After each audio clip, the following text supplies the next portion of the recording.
Manuel. Ang panganay ko ni Mami Maritas.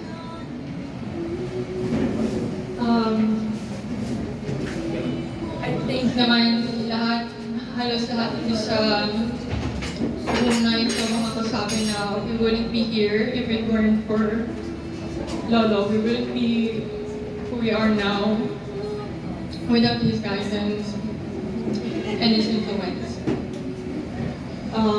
Growing up, we would always spend our spare time with our grandparents before pa kami nagpunta sa Finland. Actually, my other siblings are closer to him than I am. But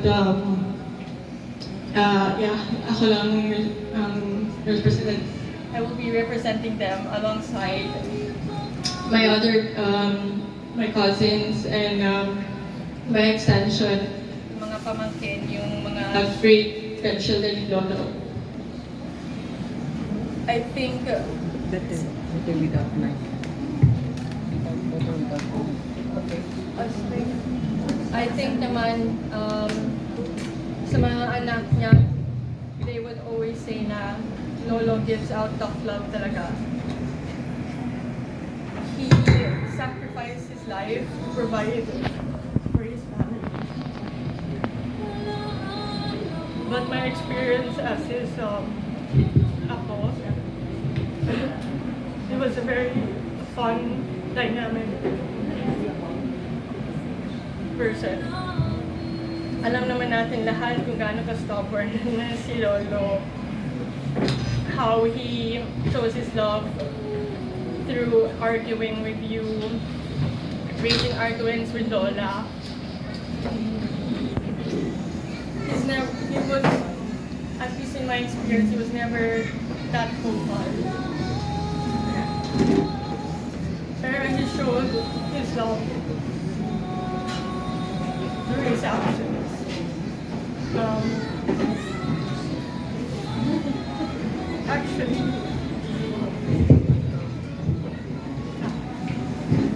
Actually,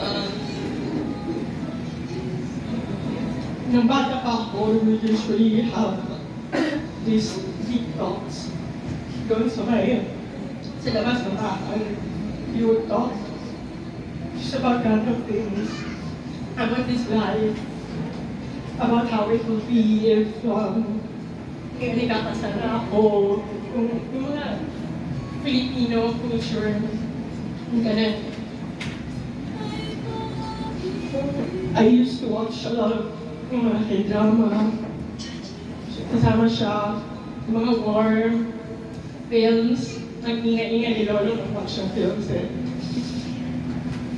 Actually, meron isang anecdote from my brothers. Pinilit niya talaga yung kambal na kapatid ko na dalhin siya sa Gaisano by bike para bumili ng mga action films.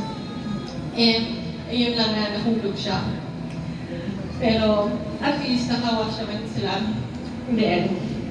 And okay naman siya noon, although a bit, yun nga, nasugatan na.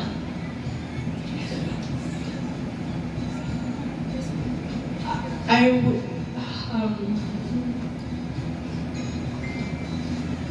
moved to Finland mga 15 years old ako, so around mga 10 years ago.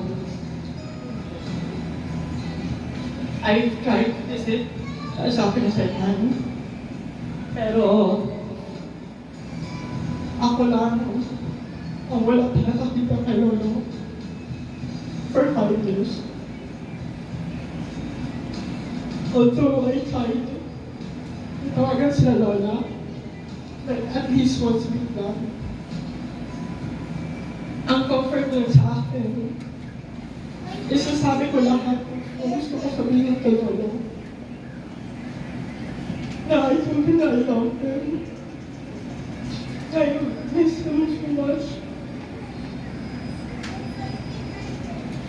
And his guidance still continues to influence my life until now and for years to come. Siya talaga yung, actually siya sabi ko talaga na my grandparents raised me here. Siya nagturo sa akin kung paano conserve and take care of others. And I think to live out his life, to live and continue on his legacy, I will continue to do that.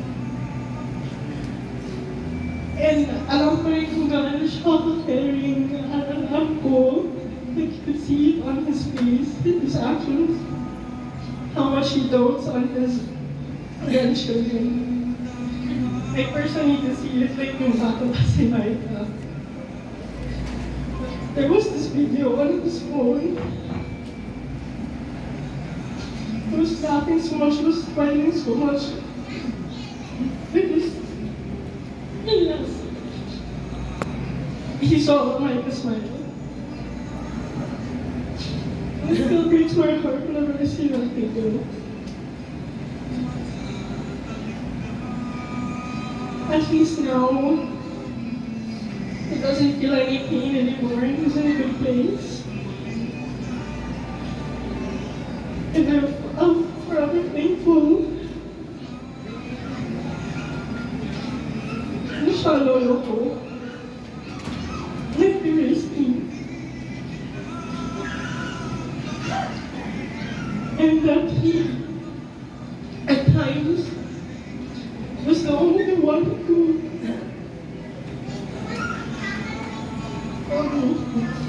was by my side when life gets through. It's hard. When I'm not confident, he was there to protect me. Such. Ngayon wala na. Pero, I am very blessed to have him and to have experienced him every part of his life. Lord, thank you.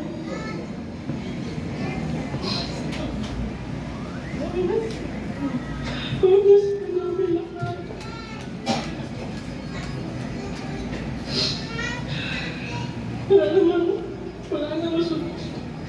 hindi ka naman susubong ni dati. Nagsisidali pa. Nakikita ko po sa mga apo mo. Nandun sa pintan sila Marcos, Marisa, Kamdal, si Maki. Kaming lahat na nandito. So we love this one. Thank you very much.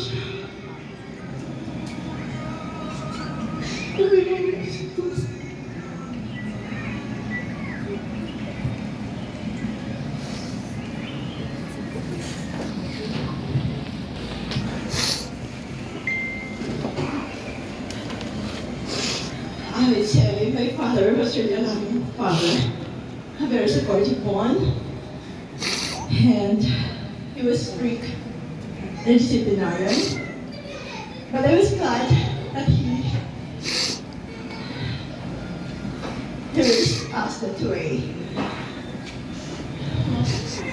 He was the one who encouraged me to read books, a lot of books.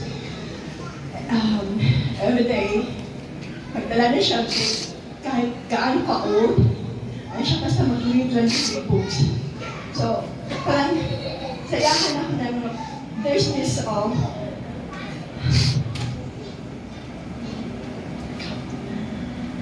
anyway, every week, namin yan ang meeting when I was younger, during her younger years. Every week, we had a meeting for this weekly task for our home. Minsan ito maghugas, minsan maglaba, minsan namin yan ang task ko sa papa. And he was so strict in regards to cleaning. Kasi papa, pag mag-limpyo, dapat limpyo yun.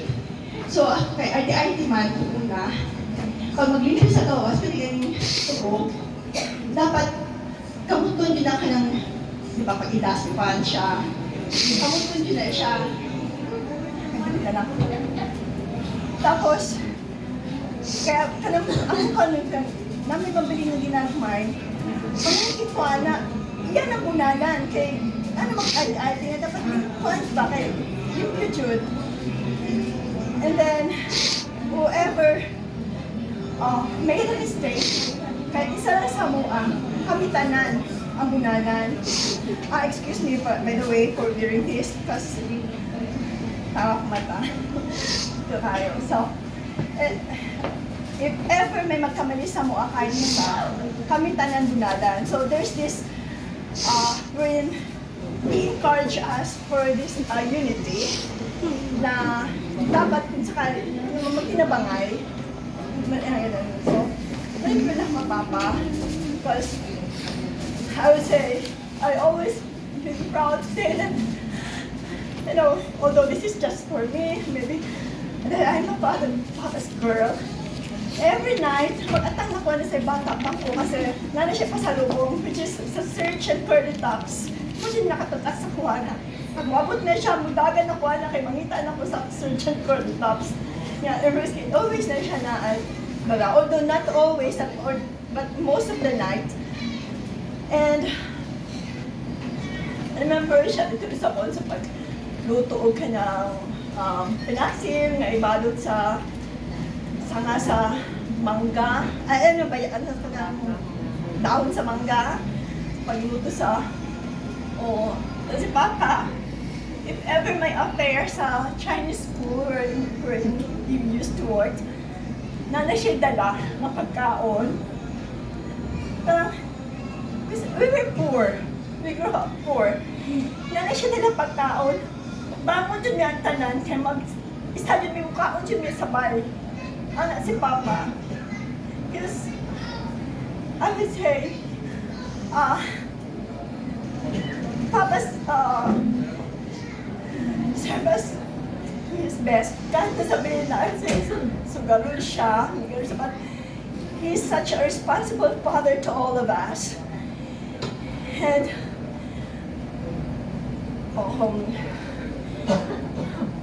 I really have this regret because I was here 2 weeks ago, and before my flight going to Finland, ako nagdala kami with my brother, nagdala saya sa hospital. And that night, when I came home at 11 o'clock, tindog dahil na siya, tindog siya, nilibos yung bed. Siya, Ted, lakaw ka na, ko pa. Si Chad, pamunta na, ay naglakaw. Si siya pamunta na kay Mama, hindi na ako pukawat si Mama kay natulog na. Napagod ko na mag-isa mo ka na kasi siya balik-balik. Kung pa, natulog na si Mama, ako na malansa ko. Siya na, ay naglakaw. Ano kay, doon na ako siya kasi siya kuhan ba nga, gusto siya paluol. Kung sa man pa, sakit akong dughan. Siya, gusto daw siya ginhawa. Saman ko nga, abin ako naglangit lang siya, kay di na siya gusto lakaw ko ba. Abin ako niya, tinuod ko dyan di ay. Hindi ko pa, saman, hospital na lang ta. Siya na, hospital ko niya. Papa really say that. I mean, di na siya reklamador, na siya kuan. So, tingnan ko nga, ipamukaw na ako akong suon, akong mama na magpa-hospital, tapos papa pa-hospital. Then, gidagan naman sa hospital ako, nag-coming na ako kasi flight na ako at 8 o'clock. So, kuan, sa hospital, so, at that time pa, Jude, akong brother, nagkasakit nga, akong brother si Manding, siya dyan na kuan, ang Maynard, ang nag-serve sa iyaha, sa balay. Nagkasakit wood. So, di siya kasunod sa ospital. Na ako, nagsinugawas-gawas. Pero sa Papa, abi na ako, okay na siya. Kasi na siya sa ospital, yung ingin siya nga. Kung sa mantuol na nag-lisod mo ko ginhawa, pero okay na siya. Nagpasalamat siya nga dito siya na ospital. Nag-asikaso daw siya. Yeah. Sinala siya na, Buliday ka. Naamang ko dire. Sige siya balik-balik. Sige lang pa kay kuan man kanang kuan man si Junjun, abot man si Junjun, mabantay sa imo. Siya. Dami kayo smile, kalit siya smile siya na bilang antok pinalang ta. Siya. Ay ko nga. Isa pa yung pinalangga. Pa, ako. Ano, ginong na ako siya ba? Tsaka ito po, si Dudong, Marlon, na siya. Na, siya na. Dalam mata mo, siya. So, ang lucky lang ito. I know, my brother Marlon, he really want to be here. Pero syempre tungkol sa work, ay nasa sa barko, nasa sa loud ka, tsaka which is, I think it's most painful for his part. And, ang malibay ng kapapa, garaon man si Papa. Pero masige siya na maluoy kumiling siya. Palangga niya kaya akong mama. Kaya niya siya na palangga na ako na sumili. Siya mag-loan na lang kung pinamaybayad dito sa ospital. Siya mag-loan na lang po. Mag-loan na lang daw siya, pamayad sa ospital, mag-SSS. Siya ang kuan. Maluoy siya kumiling pa. Ang problema to similing. Kaya siya. Well, pabak masunti kay Papa. Si Papa, proud ko sa iya ha, kay every Christmas, how kaya siya mahimong Christmas tree, how kaya siya mag-decorate sa balay, siya na nag-decorate, how na siya creative siya.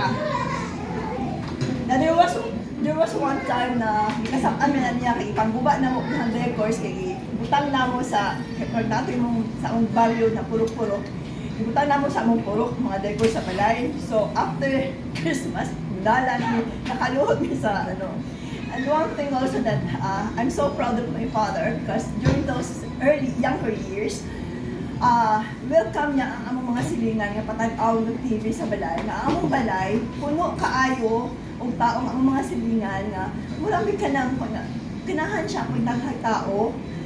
Dili siya ulit ng pagkatao. So far, Father raised us well. He always instilled us the value of education.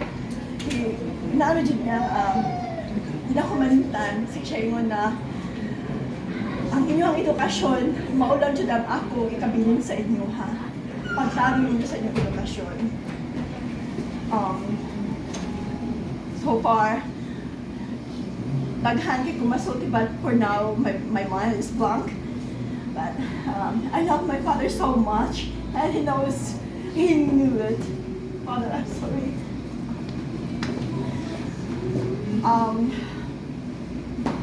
Okay, maybe my siblings would add more.